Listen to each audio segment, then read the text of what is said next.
السلام علیکم ورحمۃ اللہ وبرکاتہ۔ معزز ناظرین کرام، آج کی ویڈیو میں ایسا مجرب وظیفہ بیان کر رہا ہوں جس کو پڑھنے سے دولت اور مال اتنا آئے گا کہ گھر میں رکھنے کی جگہ ہی نہیں ہوگی، اور دولت ذلیل ہو کر پیچھے پیچھے آئے گی۔ تنگ دستی کا علاج اور اس کا مکمل خاتمہ ہے۔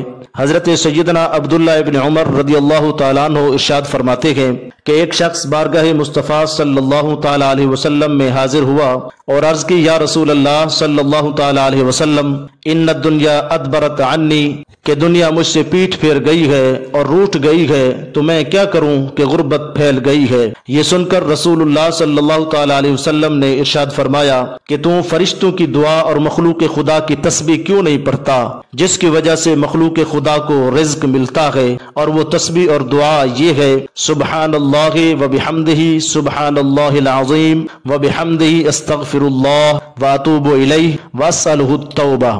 فرمایا کہ یہ فجر کے وقت 100 بار پڑھا کر، اور جب تم اس کا معمول بنا لو گے تو تیرے پاس دنیا ذلیل ہو کر آئے گی۔ پھر وہ شخص چلا گیا اور اس کو اپنی زندگی کا معمول بنا لیا، اور پھر کچھ ہی دنوں کے بعد حاضر خدمت ہوا اور عرض کیا، یا رسول اللہ صلی اللہ تعالی علیہ وسلم، اب تو دنیا اتنا آ گئی ہے کہ میرے پاس اسے رکھنے کی جگہ ہی نہیں رہی۔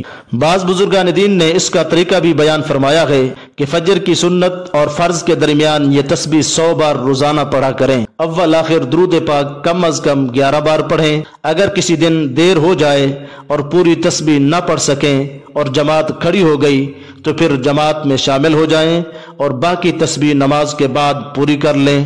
انشاءاللہ العزیز ضرور فائدہ ہوگا۔ اللہ رب العزت ہم سب کے رزق میں وسعت و برکت اور کشادگی عطا فرمائے، آمین۔ وما توفیقی الا باللہ۔